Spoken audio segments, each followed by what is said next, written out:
Hello বন্ধুরা, তোমরা সবাই কেমন আছো? আশা করি ভালো আছো।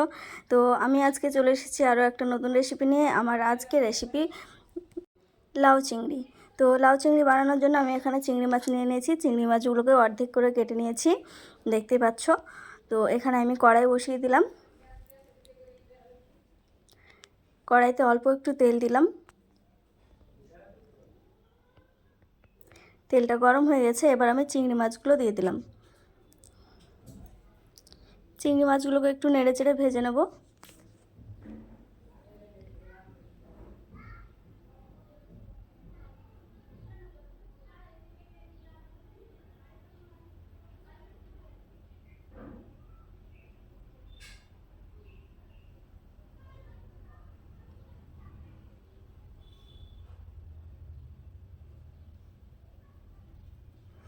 চিংড়ি মাছগুলো ভাজা হয়ে গেছে, এবার আমি উঠিয়ে নেব।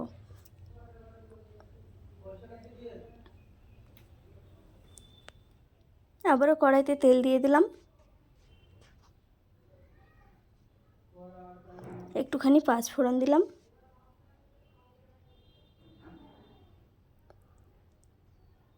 তিনটে শুকনো লঙ্কা দিলাম। এক টুকরো তেজপাতা আমি দু টুকরো করে দিলাম। এগুলোকে একটু ভালো করে নেড়ে চেড়ে নেব। একটু হালকা ভাজা ভাজা হবে।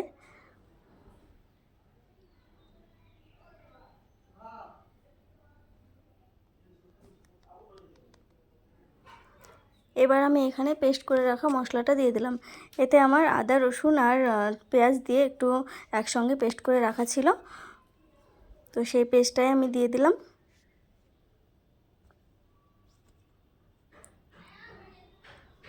লবণ দিলাম,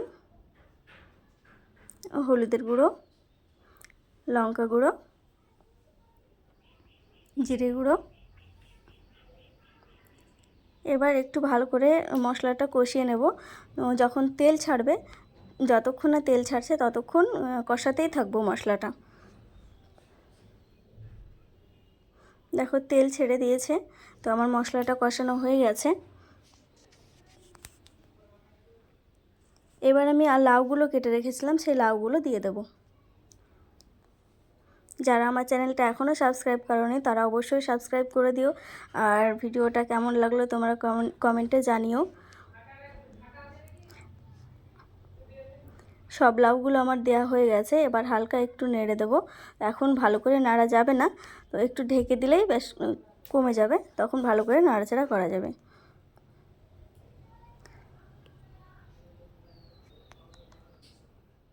দেখো অনেকটা জল বেরিয়েছে। এবার একটু নেড়ে দেবো।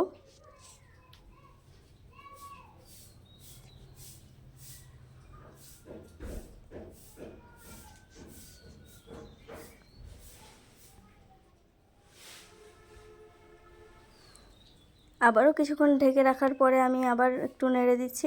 দেখো খুব ভালো করে সেদ্ধ হয়ে গেছে। এবার আমি চিংড়ি মাছগুলো দিয়ে দেবো।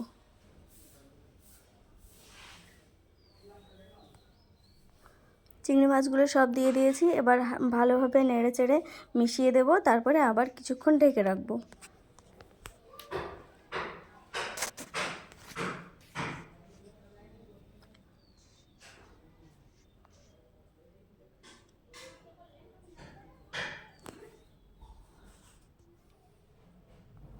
দেখো আমার হয়ে গেছে রান্নাটা।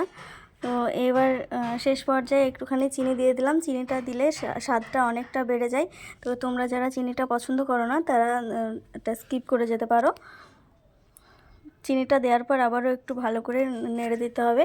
চিনির যে রসটা হয় সেটা যাতে মরে যায়। তো আমার হয়ে গেছে চিংড়ি মাছটা। দেখো তো আমার রান্না কমপ্লিট। তো আমার ভিডিওটা ভালো লাগলে অবশ্যই লাইক করে দিও।